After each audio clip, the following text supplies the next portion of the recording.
Hello guys and welcome back to best കാപ്പിക്സ്. നമ്മൾ ഇന്നത്തെ വീഡിയോയിലൂടെ നോക്കാൻ പോകുന്നത് ഈ മാസം അതായത് ജൂണിൽ വരാൻ പോകുന്ന 5 പുതിയ വാഹനങ്ങളെക്കുറിച്ചാണ്. ഇത് ഓൾമോസ്റ്റ് കൺഫേംഡ് ആയിട്ടുള്ള ഡീറ്റെയിൽസ് തന്നെയാണ്. ഇതിൽ ആക്ച്വലി ഒഫീഷ്യലി കൺഫേം ചെയ്തിരിക്കുന്നത് 3-4 വാഹനങ്ങളാണ്. ബാക്കി 1-2 ഒഫീഷ്യലി കൺഫേം ചെയ്തിട്ടില്ല, പക്ഷേ അൺഒഫീഷ്യലി നമുക്ക് കൺഫേംഡ് ആയിട്ട് കിട്ടിയിട്ടുണ്ട്. എന്തായാലും നമ്മുടെ ആദ്യത്തെ വാഹനം ഹ്യുണ്ടായുടെ എൽകെസാർ ആണ്.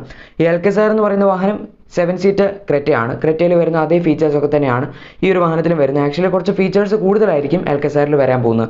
അതിൻ്റെ എന്തൊക്കെയാണെന്ന് എന്തായാലും ഈ വാഹനത്തിൻ്റെ ലോഞ്ചിന് ശേഷം തന്നെ പറയാൻ പറ്റുള്ളൂ. പക്ഷേ കുറച്ച് ഫീച്ചേഴ്സ് കൂടുതലായിരിക്കും. അതിൻ്റെ ആദ്യത്തെ എക്സാമ്പിൾ 18 ഇഞ്ചസിൻ്റെ ഡയമണ്ട് കട്ട് അലോയ് വീൽസ് ആണ്. പിന്നെ റിയർ ലുക്സ് ആണെങ്കിൽ പോലും കുറച്ച് ചേഞ്ചസ് അവർ വരുത്തിയിട്ടുണ്ട്. ബാക്കി എഞ്ചിൻ ഓപ്ഷൻസ് ഒക്കെ നോക്കുകയാണെങ്കിൽ 1.5 ലിറ്റർ ഡീസൽ എഞ്ചിൻ വരുന്നുണ്ട്, 2 ലിറ്ററിൻ്റെ പെട്രോൾ എഞ്ചിനും വരുന്നുണ്ട്. ഈ പെട്രോൾ എഞ്ചിൻ്റെ പവർ ഏകദേശം 150 to 160 PS ഇടയിലായിരിക്കും. ഇത് ആക്ച്വലി ട്യൂസോണിലൊക്കെ ഉപയോഗിക്കുന്ന ഒരു സെയിം എഞ്ചിനാണ്. ആൻഡ് ഈ വാഹനത്തിന് ഡീസൽ എഞ്ചിൻ്റെ മാക്സിമം പവർ സെൽട്ടോസിലും ക്രെറ്റയിലൊക്കെ ഉപയോഗിക്കുന്ന അതേ എഞ്ചിൻ തന്നെയാണ്. അതുകൊണ്ട് തന്നെ 115 PS പവറാണ് ഇതിൻ്റെ ഡീസൽ എഞ്ചിന് വരുന്നത്. ഈ എൽകെസാർ എന്ന് പറയുന്ന SUV ആക്ച്വലി ഹ്യുണ്ടായി അടുത്ത് തന്നെ 1-2 പ്രാവശ്യം ടീസും ചെയ്തിട്ടുണ്ടായിരുന്നു. ഇതിൻ്റെ ലാസ്റ്റ് ടീസർ, അതായത് റീസെൻ്റ്ലി വന്ന ടീസർ ഏകദേശം 2-3 ദിവസം മുമ്പ് വന്നതാണ്. ആ ടീസറിൽ അവർ ഫുള്ള് ഡീറ്റെയിൽ ആയിട്ട് തന്നെ പറയുന്നത് എൽകെസാർ വരുന്നു എന്നതിനെക്കുറിച്ചാണ്. അപ്പോൾ അതിങ്ങനെ ഒരു ടീസർ കറക്റ്റായിട്ട് ഇറക്കണമെങ്കിൽ ഈ മാസം തന്നെ എന്തായാലും വരേണ്ടതാണ്. അവർ ഒഫീഷ്യലി കൺഫേം ചെയ്തിട്ടുണ്ട്, ഓൾമോസ്റ്റ് ഒഫീഷ്യലി കൺഫേം ചെയ്തിട്ടുണ്ട് എൽകെസാറിൻ്റെ ലോഞ്ച് ഈ ജൂണിൽ തന്നെ ഉണ്ടാവും എന്നത്. ഇവർ റീസെൻ്റ്ലി നമ്മൾ ഷോക്കേസ് ചെയ്ത് കാണിച്ചു തന്ന ഒരു ടീസറിൽ ഇവരുടെ ബാക്കി 4 SUVs, അതായത് കോണ ഇലക്ട്രിക് SUV, അതുപോലെ തന്നെ ക്രെറ്റ, വെന്യൂ ആൻഡ് ട്യൂസോൺ, ഈ 4 SUVസിനെയും കൂടെ പുതിയൊരു SUV കൂടി അവരുടെ SUV പോർട്ട്ഫോളിയോയിലേക്ക് വരുന്നു എന്ന് കാണിക്കാൻ വേണ്ടിയിട്ടുണ്ടായിരുന്ന ഒരു ടീസറായിരുന്നു അത്. ഇനി സെക്കൻഡ് വാഹനം സ്കോഡയുടെ ഒക്ടാവിയാണ്. അധികം കൊട്ടിക്കലാശമൊന്നും ഇല്ലാത്തൊരു സെഗ്മെൻറ്റിലേക്ക് വരാൻ പോകുന്നൊരു വാഹനമാണ് സ്കോഡയുടെ Octavia. 2 litre petrol TSI engine തന്നെയായിരിക്കും ഈ വാഹനത്തിനെ പവർ ചെയ്യുന്നത്. ഏകദേശം 204 HP പവറും 320 Nm ടോർക്കും ആയിരിക്കും ഈ വാഹനത്തിനുണ്ടാവും 3 പവർ ഫിഗേഴ്സ്. ആൻഡ് ഇതൊരു ലക്ഷറി എക്സിക്യൂട്ടീവ് ക്ലാസ് സ്പോർട്സ് സെഡാനായിട്ട് വേണമെങ്കിൽ പറയാവുന്ന ഒരു വാഹനമാണ്. ആൻഡ് ഇത് ആക്ച്വലി ഈ ഒരു സെഗ്മെൻറ്റിൽ ഇപ്പോൾ നിലവിൽ ആ കൂടി ഹ്യുണ്ടായുടെ ഇലാൻഡർ മാത്രമേ ഉള്ളൂ. ബാക്കി ഇപ്പോൾ സിവിക് ആണെങ്കിലും കൊറോള ഓൾട്ടിസ് ആണെങ്കിലും 2 മാനുഫാക്ചേഴ്സ് നമ്മുടെ ഇന്ത്യൻ മാർക്കറ്റിൽ നിന്ന് റിമൂവ് ചെയ്ത് കളഞ്ഞു. ഇനിയിപ്പോൾ എലാൻഡ്രയ്ക്ക് എന്തെങ്കിലും പ്രതീക്ഷ ഉണ്ടെന്ന് ചോദിച്ചാൽ എന്തായാലും ഈ വാഹനം ലോഞ്ച് ചെയ്യട്ടെ, അത് കഴിഞ്ഞ് നമുക്ക് നോക്കാം എങ്ങനെയാണ് ഈ ഒരു സെഗ്മെൻറ്റിൽ വരുന്നതുകൊണ്ട് ഈ വാഹനത്തിന് ലഭിക്കാൻ പോകുന്ന റെസ്പോൺസ് എന്നത്. ബാക്കി ഇപ്പോൾ ആസ് എ പ്രൊഡക്റ്റ് ഇതൊരു വളരെ നല്ല വാഹനം തന്നെയാണ്. സേഫ്റ്റിയുടെ ആസ്പെക്ട്സിലാണെങ്കിലും ഫീച്ചേഴ്സിൻ്റെ കാര്യത്തിലാണെങ്കിലും ഒരു കുറവും ഈ വാഹനത്തിൽ എന്തായാലും നെക്സ്റ്റ് ജനറേഷൻ മോഡൽ വരുന്നില്ല. ബാക്കി ഇപ്പോൾ ഇതിൻ്റെ ഫീച്ചേഴ്സൊക്കെ നോക്കാനാണെങ്കിൽ തന്നെ ഒരുപാട് ഫീച്ചേഴ്സ് ഈ ഒരു വാഹനത്തിൽ അവൈലബിൾ ആണ്. ഇപ്പം 10 ഇഞ്ചസിൻ്റെ ടച്ച് സ്ക്രീൻ ആണെങ്കിലും സ്കോഡയുടെ വെർച്വൽ കോക്പിറ്റ് അതായത് 10.25 ഇഞ്ചസിൻ്റെ ഒരു ഫുള്ളി ഡിജിറ്റൽ ഇൻസ്ട്രുമെൻറ്റ് ക്ലസ്റ്റർ ആണെങ്കിലും ഫ്രണ്ടിൽ വരുന്ന ഫ്രണ്ട് വെന്റിലേറ്റഡ് സീറ്റ്സും wireless android auto, apple carplay, wireless phone ചാർജിങ്ങും. സോ ഫീച്ചേഴ്സിൻ്റെ കാര്യത്തിൽ എന്തായാലും ഈ ഒരു വാഹനം സ്റ്റാൻഡ് ഔട്ട് ചെയ്ത് നിൽക്കുന്നുണ്ട്. ഇതിൽ ഒരു 7 സ്പീഡ് DSC ഓട്ടോമാറ്റിക് ട്രാൻസ്മിഷൻ മാത്രമേ അവൈലബിൾ ആയിരിക്കുള്ളൂ. അതിൻ്റെ കൂടെ മാനുവൽ ട്രാൻസ്മിഷൻ എന്തായാലും അവൈലബിൾ ആയിരിക്കില്ല. ഇനി വാഹനത്തിൻ്റെ എക്സ്പെക്റ്റഡ് പ്രൈസ് വരുന്നത് ഏകദേശം 26 to 30 lakh rupees ഇടയിലായിരിക്കാനാണ് സാധ്യത. ഇനി ഈ മാസം വരാൻ പോകുന്ന ജൂണിൽ വരാൻ പോകുന്ന 3ാമത്തെ വാഹനം ബൊലേറോ നിയോ ആണ്. യെസ്, മഹീന്ദ്ര ബൊലേറോ ഒരു നിയോ വേർഷൻ കൂടി കൊണ്ടുവരുന്നുണ്ട്. ആൻഡ് അത് TUV 300 ബേസ്ഡ് ആയിരിക്കും. ഇപ്പോൾ TUV 300 അങ്ങനെ ഒരുപാട് സെയിൽസ് ഒന്നും വരുന്നില്ല, അതുകൊണ്ടായിരിക്കാം മഹീന്ദ്ര ഇങ്ങനെ ഒരു സ്ട്രാറ്റജി അഡോപ്റ്റ് ചെയ്ത് അണ്ടർ 4 മീറ്റേഴ്സിൽ വരാൻ തന്നെയാണ് സാധ്യത. ഇത് ടെസ്റ്റ് ചെയ്യുന്നൊക്കെ വെച്ച് നോക്കുമ്പോൾ ഫ്രണ്ടിലും റിയറിലും ചെറിയ വ്യത്യാസങ്ങളാണ് വന്നിരിക്കുന്നത്. ഫ്രണ്ടിലാണ് കൂടുതൽ വ്യത്യാസങ്ങൾ വന്നിരിക്കുന്നതെന്ന് വേണം പറയാൻ. കാരണം ഫ്രണ്ടിലാണ് കുറച്ചും കൂടി ലുക്സ് ഒന്ന് ബോൾഡ് ആക്കിയിട്ട് ആ ഹെഡ് ലാമ്പ്സിന് ചെറിയ വ്യത്യാസങ്ങളൊക്കെ അവർ വരുത്തിയത്. ബാക്കി ഇപ്പം എന്തായാലും ഈ വാഹനത്തിൻ്റെ ലോഞ്ചിന് ശേഷം തന്നെ പറയാൻ പറ്റുള്ളൂ. കാരണം ഒരുപാട് സ്പൈ ഷോട്ട്സിലൂടെ മാത്രമേ നമ്മൾ ഇതുവരെ ബൊലേറോ നിയോ കണ്ടിട്ടുള്ളൂ, അല്ലാതെ അൺഡിസ്ഗൈസ്ഡ് ആയിട്ട് ഇതുവരെ കണ്ടിട്ടില്ല. ആക്ച്വലി ഈ പുതിയ പേരിൽ ഇറക്കുന്നു എന്നത് മാത്രമേ ഇതിൽ അങ്ങനെ കാര്യമായിട്ടൊരു വ്യത്യാസമായിട്ട് നോട്ട് ചെയ്യാൻ പറ്റിയിട്ടുള്ളൂ. വേറെ ഇപ്പോൾ ഫീച്ചേഴ്സിലൊക്കെ TUV 300 വരുന്ന ഏകദേശം അതേ ഒരു ഫീച്ചേഴ്സൊക്കെ തന്നെയായിരിക്കും ഈ അപ്കമിങ് ബൊലേറോ നിയോയിലും വരാൻ പോകുന്നത്.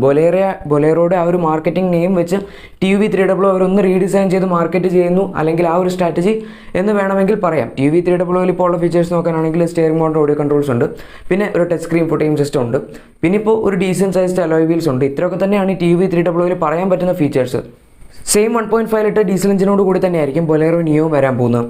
എന്തായാലും ഇനി നമ്മുടെ 4ാമത്തെ വാഹനം സ്കോഡയുടെ കുഷാക്കാണ്. നമ്മളിപ്പോൾ പറഞ്ഞ ഈ 3 SUVസിൽ എനിക്ക് ഏറ്റവും അധികം പ്രതീക്ഷയുള്ളത് ആക്ച്വലി സ്കോഡയുടെ കുഷാക്കിലാണ്. കാരണം ഇതൊരു പുതിയ സെഗ്മെൻറ്റ് എൻട്രിയാണ്. മറ്റുള്ള 3 വാഹനങ്ങളും ഒന്നെങ്കിൽ ഒരു എക്സ്റ്റെൻഡഡ് 7 സീറ്റർ വേർഷൻ ആയിരിക്കും, അല്ലെങ്കിൽ ഒരു നെക്സ്റ്റ് ജനറേഷൻ മോഡലായിരിക്കും, അല്ലെങ്കിൽ ജസ്റ്റ് റീനെയിംഡ് വേർഷനാണ്. ഈ 3 വാഹനങ്ങളുടെ അവസ്ഥ ഇത് തന്നെയാണ്. പക്ഷേ ഇതൊരു പുതിയ ടോട്ടലി ഒരു സെഗ്മെൻറ്റ് എൻട്രി തന്നെയാണ്. ആൻഡ് ഇതൊരു നല്ല പ്രൈസ് പോയിന്റിൽ വരികയാണെങ്കിൽ സക്സസ്ഫുൾ ആവാൻ പറ്റുന്ന ഒരു പ്രൊഡക്റ്റ് കൂടിയാണ് സ്കോഡയുടെ ഈ കുഷാക്ക്. ആൻഡ് ഇതിൻ്റെ വേരിയൻറ്റ് സ്പെക്സ് ഒക്കെ ഇപ്പോൾ ചെറുതായിട്ടൊക്കെ ഒന്ന് ലീക്കായി വന്നിട്ടുണ്ട്. നിങ്ങൾക്ക് അതിൻ്റെ ഡീറ്റെയിൽസ് വേണമെങ്കിൽ നിങ്ങൾക്ക് കമൻസിൽ പറയാം, ഞാൻ ആ ഡീറ്റെയിൽസ് എന്തായാലും പറയുന്നതായിരിക്കും. അതായത് ഓരോ വേരിയൻസിലും ഏകദേശം എന്തൊക്കെ ഫീച്ചേഴ്സ് ഉണ്ടാവും എന്നത് ചെറിയ രീതിയിലൊന്ന് ലീക്കായിട്ട് വന്നിട്ടുണ്ട്. അപ്പോൾ അതിൻ്റെ വീഡിയോ ഞാൻ വരും ദിവസങ്ങളിലൊക്കെ അപ്ലോഡ് ചെയ്യാൻ ശ്രമിക്കാം. ബാക്കി ആസ് എ പ്രൊഡക്റ്റ് കുഷാക്ക് നോക്കാനാണെങ്കിൽ ടോപ്പ് വേരിയൻസിലൊക്കെ ഒരുപാട് ഫീച്ചേഴ്സൊക്കെ വരുന്നുണ്ട്. ഇപ്പോൾ കുറച്ച് ഗിമിക്സും ഈ ഒരു വാഹനത്തിൽ വരുന്നുണ്ട്. ആദ്യത്തേത് ഫ്രണ്ട് വെന്റിലേറ്റഡ് സീറ്റ്സ് ആണ്. പിന്നെ വയർലെസ് ഫോൺ ചാർജിങ് വരുന്നുണ്ട്. അതുപോലെ wireless android auto, apple CarPlay തുടങ്ങിയ ഫീച്ചേഴ്സൊക്കെ ഈ ഒരു വാഹനത്തിൽ വരുന്നുണ്ട്. അപ്പോൾ ആവശ്യമുള്ള ഫീച്ചേഴ്സ് എല്ലാം ഈ ഒരു വാഹനത്തിലുണ്ട്. ക്രൂസ് കൺട്രോൾ ആണെങ്കിലും അതുപോലെ ഇനിയിപ്പോൾ കുറച്ച് ലുക്സിന് വേണ്ടി 17 ഇഞ്ചസിൻ്റെ അലോയ് വീൽസ് ആണെങ്കിലും ഒക്കെ ഈ ഒരു വാഹനത്തിന് ടോപ്പ് സ്പെക് വേരിയൻസിൽ അവൈലബിൾ ആണ്. 3 വേരിയൻസ് ആയിരിക്കും ഈ ഒരു വാഹനത്തിൽ ഉണ്ടാവും പോകുന്നത്. Active, ambition and style. ഇതിൻ്റെ ബേസ് മോഡൽ നമ്മൾ എക്സ്പെക്ട് ചെയ്യുന്ന എക്സ്ഷോറൂം പ്രൈസ് സ്റ്റാർട്ട് ചെയ്യുന്നത് ഓൾമോസ്റ്റ് 10 lakhsലാണ്. ഈ 10 lakhsൽ ആക്ച്വലി ഞാൻ ഇതിൻ്റെ ഫീച്ചേഴ്സിൻ്റെ ലീക്ഡ് ഡിസ്ക്രിപ്ഷൻ വന്നപ്പോൾ ചെറുതായിട്ടൊന്ന് ഞെട്ടി. കാരണം അതിൽ ടച്ച് സ്ക്രീൻ ഫോട്ടോയും സിസ്റ്റം ഒക്കെ അവർ പറയുന്നുണ്ട്. But not confirmed. ആക്ച്വലി ഇനിയിപ്പോൾ റിയൽ ലൈഫ് പ്രൊഡക്റ്റിലേക്ക് വരുമ്പോൾ എന്തോരം ഫീച്ചേഴ്സ് അതിൽ വരും എന്നത് ഇപ്പോഴും ഒരു ചോദ്യചിഹ്നമാണ്. പക്ഷേ ലെറ്റ്സ് സീ എന്താണ് സംഭവിക്കാൻ പോകുന്നത്. ഇനിയിപ്പോൾ ഇതിൻ്റെ എഞ്ചിൻ ഓപ്ഷൻസ് ഒക്കെ നോക്കാനാണെങ്കിൽ 2 എഞ്ചിൻ ഓപ്ഷൻസ് ആണ് ഈ ഒരു വാഹനത്തിൽ വരുന്നത്. 2 പെട്രോൾ തന്നെയാണ്, ഡീസൽ അവൈലബിൾ അല്ല. അത് നിങ്ങൾക്ക് അറിയാമായിരിക്കും. 1 ലിറ്റർ ടർബോ TSIയും 1.5 ലിറ്റർ ടർബോ TSI പെട്രോൾ എഞ്ചിൻസുമാണ് ഈ വാഹനത്തിൽ വരാൻ പോകുന്നത്. ആൻഡ് ആദ്യത്തെ എഞ്ചിൻ 6 സ്പീഡ് മാനുവലും 6 സ്പീഡ് ടോക്ക് കൺവെർട്ടർ ഓട്ടോമാറ്റിക് ട്രാൻസ്മിഷനിലും അവൈലബിൾ ആയിരിക്കും. രണ്ടാമത്തെ എഞ്ചിൻ അതായത് 1.5 ലിറ്റർ എഞ്ചിൻ 7 സ്പീഡ് DSGയിലും 6 സ്പീഡ് മാനുവൽ ട്രാൻസ്മിഷനിലും അവൈലബിൾ ആയിരിക്കും. ഈ 1 ലിറ്റർ എഞ്ചിൻ്റെ മാക്സിമം പവർ 115 PS അതുപോലെ തന്നെ മാക്സിമം ടോർക്ക് 175 Nm ആയിരിക്കും. 1.5 ലിറ്റർ എഞ്ചിൻ്റെ മാക്സിമം പവർ വരുന്ന ഏകദേശം 150 bhpയും മാക്സിമം ടോർക്ക് വരുന്ന ഓൾമോസ്റ്റ് 250 Nm ആയിരിക്കും. ഈ വാഹനത്തിൻ്റെ എക്സ്പെക്റ്റഡ് സ്റ്റാർട്ടിംഗ് പ്രൈസ് ഞാൻ പറഞ്ഞു ഏകദേശം 10 ലക്ഷം രൂപയായിരിക്കും. ആൻഡ് പ്രൈസ് മാക്സിമം പോകാൻ സാധ്യതകൾ 16 or 17 lakhs വരെയാണ്. ഈ 17 lakhs വരെ പോകാനുള്ള ഒരു മെയിൻ റീസൺ ഇതിൻ്റെ ഈ ഒരു എഞ്ചിൻ തന്നെയാണ്. ഈ 1.5 ലിറ്റർ എഞ്ചിൻ്റെ ചിലപ്പോൾ വില കുറച്ച് കൂടാനുള്ള സാധ്യതയുണ്ട്. ഇനി നമ്മുടെ അവസാനത്തെ വാഹനം അതായത് 5ാമത്തെ വാഹനം ജൂണിൽ വരാൻ പോകുന്ന മാരുതി സുസുക്കിയുടെ സെലേറിയോ ആണ്. ഈ വാഹനമാണ് ഞാൻ പറഞ്ഞത് കുറച്ച് വാഹനങ്ങൾ ഒഫീഷ്യലി കൺഫേം ചെയ്തിട്ടില്ല എന്ന് പറഞ്ഞിട്ടുണ്ട്. അതിലൊരു വാഹനം ഇതാണ്. പക്ഷേ അത് അൺഒഫീഷ്യലി കൺഫേം ചെയ്തിട്ടുള്ള ഡീറ്റെയിൽസ് വെച്ചിട്ടാണ് ഇപ്പോൾ പറയുന്നത്. ചിലപ്പം 1-2 മാസം ഡിലേ ആവാനുള്ളൊരു സാധ്യതയുണ്ട്. ഈ വാഹനം ആക്ച്വലി കഴിഞ്ഞ വർഷം തന്നെ ലോഞ്ച് ചെയ്യേണ്ടിയിരുന്നതായിരുന്നു. പക്ഷേ നമ്മുടെ ഈ ഒരു കോവിഡിൻ്റെ ഈ ഒരു പ്രശ്നം വന്നതുകൊണ്ടാണ് ഇതിപ്പോൾ വീണ്ടും ഡിലേ ആയത്. ആൻഡ് മെയ്യിൽ ലോഞ്ച് ചെയ്യേണ്ട ഡിലേ ആയത് വീണ്ടും ഈ ഒരു സെക്കൻഡ് വേവ് വന്നുകൊണ്ടാണ്. അപ്പം ചിലപ്പോൾ ഒരുപക്ഷെ വീണ്ടും ഈ വാഹനം ഡിലേ ആവാനുള്ളൊരു സാധ്യതയുണ്ട്.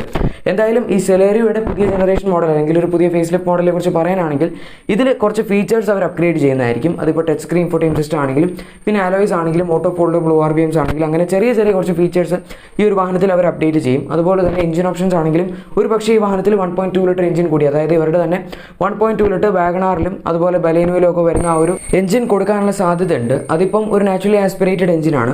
ബാക്കി ഇപ്പോൾ വരാൻ പോകുന്ന ഡിഫറൻസ് ഞാൻ പറഞ്ഞു. ഇതിൻ്റെ എക്സ്റ്റീരിയർ സ്റ്റൈലിംഗ് ആയിരിക്കും. എക്സ്റ്റീരിയർ സ്റ്റൈലിംഗ് അവർ കംപ്ലീറ്റ്ലി വ്യത്യാസം വരുത്തും. ഇപ്പോൾ നിലവിലുള്ള ഔട്ട്ഡേറ്റഡ് ആയിട്ടുള്ള ലുക്സ് ആയിരിക്കില്ല എന്തായാലും ഇനി വരാൻ പോകുന്ന സെലേറിയോയിൽ ഉണ്ടാകാൻ പോകുന്നത്. ഇതിൻ്റെ എക്സ്പെക്റ്റഡ് എക്സ്ഷോറൂം പ്രൈസ് സ്റ്റാർട്ട് ചെയ്യുന്നത് ഏകദേശം 4 and 5 lakhsൻ്റെ ഇടയിലായിരിക്കും. ആൻഡ് എനിക്കറിയാം ഇന്നത്തെ വീഡിയോയിൽ ചെറിയ മൈക്കിൻ്റെ കംപ്ലയിൻസ് ഒക്കെ ചിലപ്പോൾ നിങ്ങൾക്ക് ഫീൽ ചെയ്ത് കാണുമായിരിക്കും. അതിപ്പോൾ എൻ്റെ അടുത്ത് വേറെ മൈക്ക് വാങ്ങിക്കാനുള്ളൊരു സൗകര്യം ഇല്ലാത്തതുകൊണ്ടാണ്. നമ്മളിപ്പോൾ ലോക്ക്ഡൗൺ ആയതുകൊണ്ട് ഫ്ലിപ്കാർട്ടും ആമസോണും ഒന്നും ഫംഗ്ഷനിങ് അല്ല, ഡെലിവറീസ് അവരിപ്പോൾ തരുന്നില്ല. ആൻഡ് കടയിൽ പോയി വാങ്ങാനും കുറച്ച് ബുദ്ധിമുട്ടാണ്. അതുകൊണ്ടാണ് ഞാൻ ഈ ഒരു മൈക്ക് വെച്ച് അഡ്ജസ്റ്റ് ചെയ്ത് പോകുന്നത്. അപ്പോൾ ചിലപ്പോൾ ഇനി വരുന്ന വീഡിയോസിലും കുറച്ചൊക്കെ ബുദ്ധിമുട്ടുകൾ ഈ വോയിസിൻ്റെ കാര്യത്തിൽ ഉണ്ടാവുമായിരിക്കും. എനിവേ നമ്മുടെ ഇന്നത്തെ വീഡിയോ എല്ലാവർക്കും ഇഷ്ടപ്പെട്ട് കാണും എന്ന് തന്നെ വിചാരിക്കുന്നു. വീഡിയോ ഇഷ്ടപ്പെട്ടെങ്കിൽ മറക്കാതെ തന്നെ ലൈക്ക് ചെയ്തേക്കുക. ഇതുപോലുള്ള വാഹനങ്ങളുടെ കൂടുതൽ അപ്ഡേറ്റ്സും ഡീറ്റെയിൽസും ഒക്കെ നിങ്ങൾക്ക് തന്നെ അതിൽ ലഭിക്കാൻ താല്പര്യമുണ്ടെങ്കിൽ മറക്കാതെ തന്നെ ചാനൽ സബ്സ്ക്രൈബ് ചെയ്ത് സൈഡിൽ കൊടുത്തിരിക്കുന്ന ബെൽ ബട്ടൺ കൂടെ പ്രസ് ചെയ്ത് അത് ഓൾ നോട്ടിഫിക്കേഷൻസ് ആക്കി വെച്ചേക്കുക. Thank you for watching my video.